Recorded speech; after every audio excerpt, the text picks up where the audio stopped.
Hey guys, welcome back to another What's for Dinner video. I've got 3 really quick and easy and delicious recipes to share with you in today's video.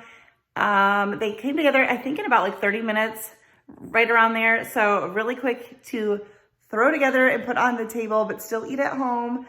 And the first video, or the first recipe rather, you're gonna hear a voiceover. There was stuff going on. I think my husband was working. I don't really remember. But there was stuff going on in the background, so I'm going to have a voiceover for that one. But anyways, let's get into the recipes. All right, so this first dinner recipe, we are going to be making a beef stroganoff using ground beef. My beef was not fully thawed, as you can see. I'm just kind of working it through.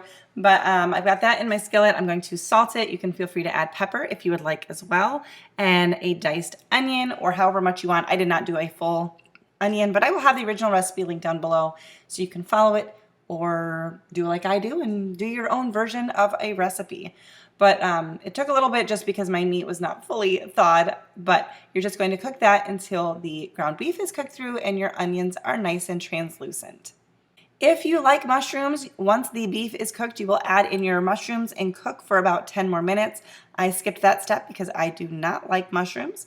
But now we're going to just add in some garlic and just let that cook for a minute or two, and then drain any excess grease from your skillet. Now I'm going to add in 4 cups of beef broth. That's just one of these cartons. And then some Worcestershire sauce. I think it was about 1 tablespoon worth. And mix that together.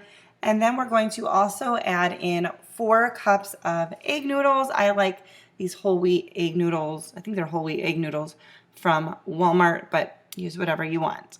You want to stir and make sure that the noodles are completely submerged. I felt like I needed a little bit more liquid. I also feel like I need a bigger skillet. Definitely something I could use. But I just put a little bit of water in the vegetable or the beef broth container. I don't know how much, just a little bit more, and added that in to make sure that my noodles could be fully submerged. Now you want to bring that to a boil, stirring it constantly, and then once it's at a boil, you want to reduce heat to medium-low and cover and cook until your noodles are cooked, which might be around 20 minutes is what the recipe said, but my noodles definitely did not take that long. And it does say that you can add more beef broth to cook as needed, so I just kind of done that from the beginning. Once the noodles are cooked, you want to add in, I think it was a 1/4 cup of sour cream and a 1/4 cup of cream cheese. That was a little awkward in the filming because I was holding my camera because it kept steaming up, having it overhead. So we're just going to mix the sour cream and cream cheese in until it is completely mixed, and you just want to mix that all together. And then I am adding in a little bit of flour because I felt like mine was not thick enough. Now it might have gotten thicker if I had just let it keep going, but as you can see, I was struggling because my pan or my skillet was like full, so doing anything was really difficult. I had quite the mess actually this night on my stove.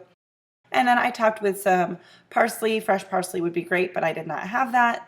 And I just served this up with some steamed green beans, and it was absolutely delicious. Leftovers are really good too. All right, so for tonight, we're gonna be making some chicken fried rice.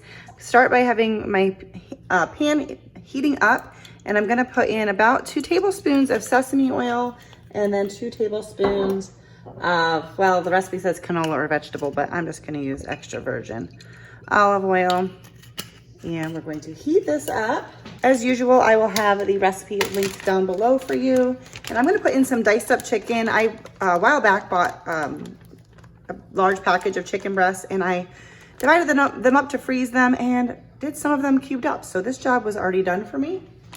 So I'm using 2 chicken breasts, and we're just going to cook this for a few minutes on each side till it is cooked through.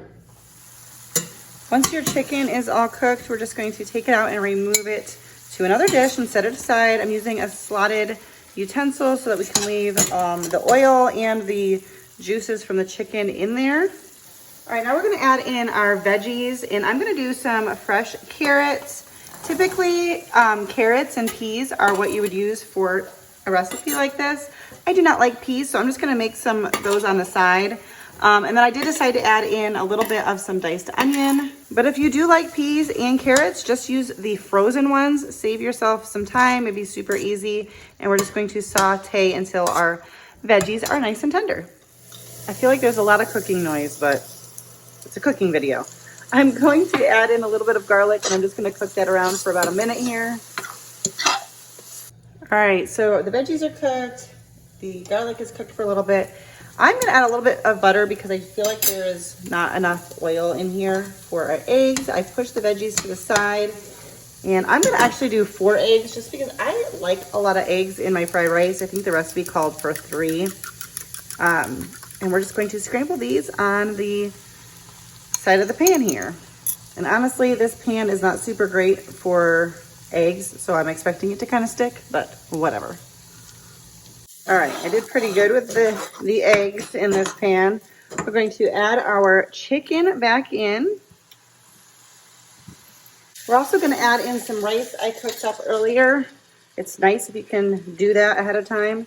I cooked up, it was 1.5 cups of dried rice. I don't know if I'm going to be able to put all of this in here. We're going to see, but we're just going to try not to make a mess. And we just want to heat up the chicken and the rice. I'm going to season with some salt. Might look like I'm putting in a lot, but it's really not that much. But the rice and the chicken and the eggs, I just think some salt is a good idea here. Okay, now I'm just going to add in some soy sauce, or I'm using the coconut aminos. Just did, I don't know, about that much. 3 tablespoons maybe. And I probably won't do any more than that because we can always add it onto our individual servings. So I'm just going to let this continue to kind of mix together with the coconut aminos and make sure the rice and chicken kind of get heated through with everything. I really need to get myself a bigger skillet because whenever I do stuff like this, I'm really pushing the envelope with my pan and usually end up with a mess. All right, I left mine as is. Jesse added in some peas and some cashews, and we'll probably add in a little bit more of the coconut aminos, but there it is. Pretty quick to make and very delicious. All right, guys, so for tonight's dinner, we are going to be making burger bowls, which there are lots of ways of doing that. You could actually make some patties if you wanted, like hamburger patties.